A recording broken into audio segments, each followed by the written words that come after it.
When the Gunsen was first released, this Mastery Rank 8 weapon, I thoroughly enjoyed it because it is dual wielding and has an attack speed of 1.17. The Gunsen Prime, however, released 12 days ago, is a Mastery Rank 12, still has a 1.17, but has, 4% extra crit chance? I honestly can't remember. Yeah. 6% extra status and a ton more damage. With the only Warfans in existence are the Gunsen, the weirdly named, and the Veracruz. There's not a great choice here, and to be fair, that one still has the most damage, but it does have the slowest attack speed, but it also has the most crit. Less status. This one, kind of balanced. Gunsen, kind of status based.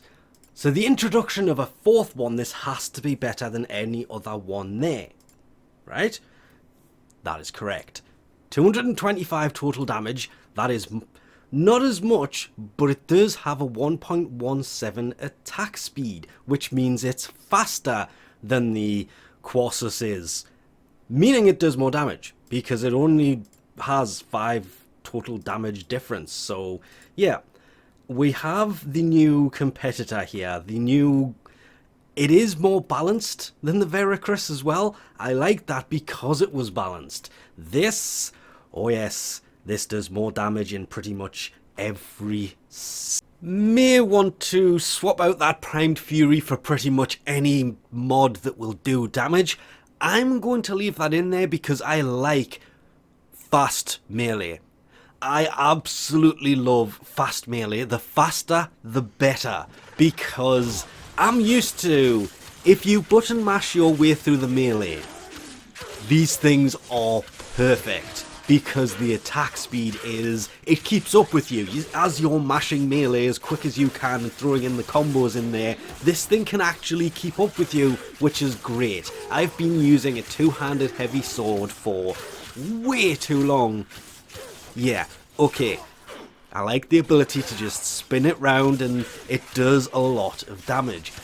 I miss walking up to an enemy and just button mashing the crap out of it and just having it hit anything that happens to get in the way.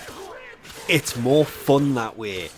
Just, at least for me, because that's the way I'm used to playing melee weapons. I tend to run berserkers in a lot of games.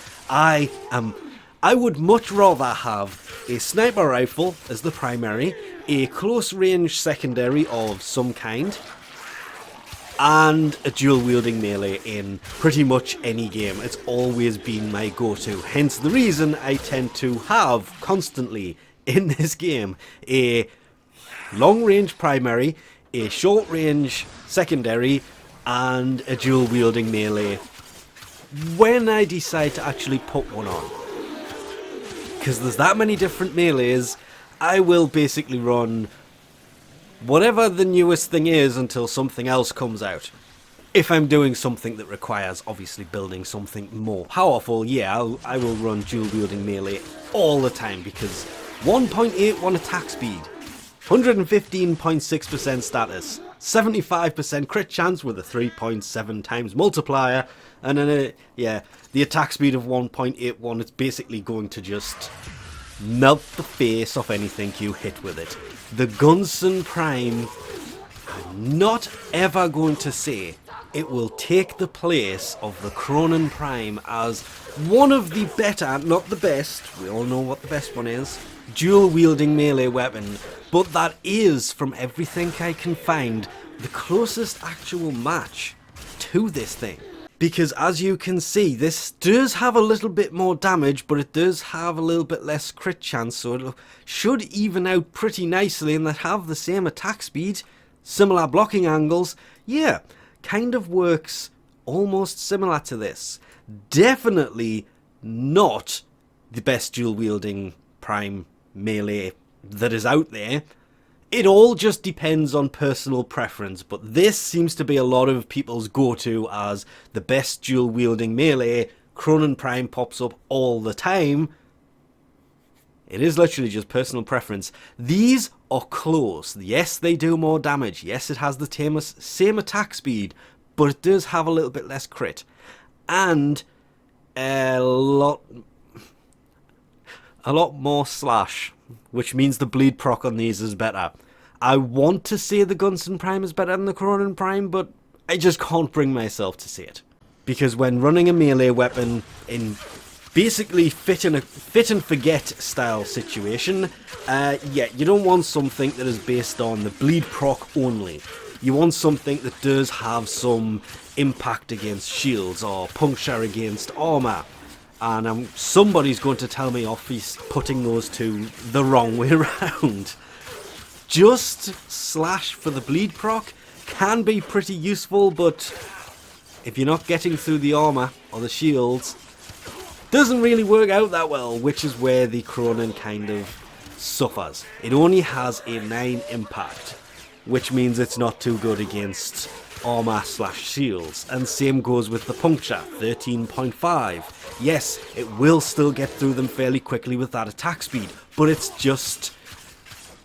oh, I really want to say the Kronen just works that slight bit better because it does have more of a balanced build, with it being a base of 21.2 for impact and puncture, with a little bit less slash. This has just kind of taken it off impact and puncture and thrown it all to slash, but that bleed proc can do a lot of damage when it does actually kick in. Heavy attack, on the other hand, does more damage, but it does less slam damage, which I don't particularly like with these things. I have my own problems with Warfans, but the Gunsen Prime, we finally have a Warfan that is worth getting a hold of. Some of them are pretty good. Others work really well. This one is the first one that looks good, works really well, and actually does just enough damage to justify being able to say this is a Warfan worth getting a hold of. And with that, we'll leave this off here. Thanks for watching. I'll catch you next time.